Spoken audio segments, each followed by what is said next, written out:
காஃபிய எப்போ குடிச்சா, அதாவது எந்த டைம்ல குடிச்சா அதிகமான நன்மை கிடைக்கும்னு தெரிஞ்சுக்கிட்டு இனிமேல காஃபி குடிங்க. காஃபி நம்மள பல பேருக்கு நம்ம காலை பொழுத ரொம்ப சுறுசுறுப்பா ஆக்குற ஒரு பானம். நம்ம நாள் காஃபிய வச்சு தான் ரொம்ப எனர்ஜெட்டிக்கா இருக்கு. எனர்ஜிய தாண்டி காஃபி நம்ம உடலுக்கு நெறையா நன்மை செய்யற ஒரு பானம். இனிமேல் காஃபி குடிக்க போறீங்கன்னா, அந்த நல்லது என்னன்னு தெரிஞ்சுக்கோங்க. நம்மள பல பேருக்கு அது இன்னுமே தெரியாம இருக்கு. அது தெரியாம நம்ம பாட்டுல சும்மா காலையில, மதியானம், சாயங்காலம், ராத்திரின்னு காஃபிய ரொம்ப அதிகமா ரசிச்சு, ருசிச்சு குடிச்சிட்டு இருக்கோம். ஆனா ஒரு ஒரு நேரத்துக்குமே ஒரு தனித்துவமான நன்மை இருக்கு. அந்த சீக்ரெட்ட தெரிஞ்சுக்கிட்டு இனிமேல் நீங்க காஃபி குடிக்க போறீங்க. இது உங்க ஹர்ஷினிஸ் வியூ தமிழ். நான் உங்க ஹர்ஷினி. காலையில காஃபி. காலையில காஃபி குடிக்கிறது நம்ம மூளைய, அப்புறம் நம்மளோட உடல ரொம்ப சுறுசுறுப்பா வச்சிருக்கும். இது நம்மள தூக்கத்திலேருந்து போதும் நீ தூங்குனது எந்திரி விடிஞ்சு ரொம்ப நேரம் ஆகுது அப்படின்னு நம்ம மூளையை எழுப்பி ரொம்ப ஃப்ரெஷ்ஷாக வச்சுக்குது. காலையில் காஃபி குடித்ததுமே சோம்பல் போயிடும். காரணம் காஃபியில் இருக்கிற அசிட்டோன். காலை காஃபி நம்ம மன அழுத்தத்தை குறைச்சிடும். கார்டிசால்ங்கிற ஹார்மோன் இயற்கையாகவே அதிகமாக இருக்கிற நேரம்தான் காலை நேரம். இது நம்ம உடலுக்கு ஊக்கம் கொடுக்கும், உங்கள் ஆயுளை அதிகப்படுத்தும். ஆனால் இந்த நன்மை முழுசாக கிடைக்கணும்னா அதுக்கு காலையில் எழுந்த உடனேயே வெறும் வயிற்றுல காஃபி குடிக்கிறத தவிர்த்துக்கோங்க. வெறும் வயிற்றுல ஒரு கிளாஸ் தண்ணி மட்டும்தான் குடிக்கணும். வெது வெதுப்பான தண்ணி குடிக்கிறது இன்னுமே நல்லது. அதுக்கப்புறம் கொஞ்சம் நேரம் கழித்து தான் ஒரு கப்பு காஃபி குடிக்கணும். காஃபியோட அளவு ரொம்ப முக்கியம். ஒரு கப்பு தான் குடிக்கணும். மதிய காஃபி. மதியம் சாப்பிட்ட அப்புறம் சோர்வாக இருக்கிற நாம சூடாக ஒரு கப்பு காஃபி குடித்தா சும்மா ஜம்முன்னு இருப்போம்ல, அதை பற்றி ஒன்று தெரிஞ்சுக்கலாமா? சாப்பிட்ட உடனேயே காஃபி குடிக்கக்கூடாது.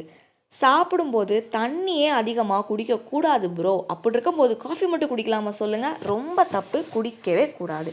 அப்போ மதியம் எப்போ காஃபி குடிக்கலாம் அப்படின்னா, சாப்பிட்டு ஒரு அரை மணி நேரம் கழித்து காஃபி குடித்தா அது நமக்கு நல்லது. நம்ம எஞ்சிய பொழுதை ரொம்ப சுலபமாக கடந்துடலாம். இதில் சில சைடு எஃபெக்ட்ஸும் வரதுக்கு கூட வாய்ப்பு இருக்குது. சில பேருக்கு மதிய உணவுக்கு அப்புறம் அதிகமாக காஃபி குடித்தா அது நடுக்கத்தை ஏற்படுத்தலாம். இல்லைனா மாலை தூக்கத்தை கூட அது கெடுக்கலாம். பொதுவாக மதிய சாப்பாட்டுக்கு அப்புறம் காஃபி குடிக்கிற பழக்கம் இருக்கிறவங்க மாற்றிக்க முடியலன்னா சின்னதாக ஒரு கப் அளவுக்கு மட்டும் காஃபி குடிங்க. சாப்பிட்டது ஒரு அரை மணி நேரம் கழிச்சு. சரியா? அளவு ரொம்ப ரொம்ப முக்கியம். அடுத்து மாலை காஃபி. தூக்க முறை மாறலாம் மாலை காஃபினால். காஃபியோட அரை ஆயுள், அதாவது நம்ம உடலோட அரை ஆயுள் வரைக்கும் மாலை காஃபி குறைக்கக்கூடுமா? ஏன் இப்படி குறையுது? இது என்ன புது கதையாக இருக்குது அப்படின்னு கேட்டால், கடினமாக வேலை செய்கிறவங்க அடிக்கடி டீ இல்லைனா காஃபி குடிக்கிறத நம்ம பார்த்துருக்கோம்ல. ஏன்னா அவங்க அப்போ தான் எஞ்சியிருக்கிற நாளில் ரொம்ப சுறுசுறுப்பாக வேலை செய்ய முடியும். ஆனால் இது நாளடைவில் அவங்க தூக்கத்தை பாதிக்கலாம்.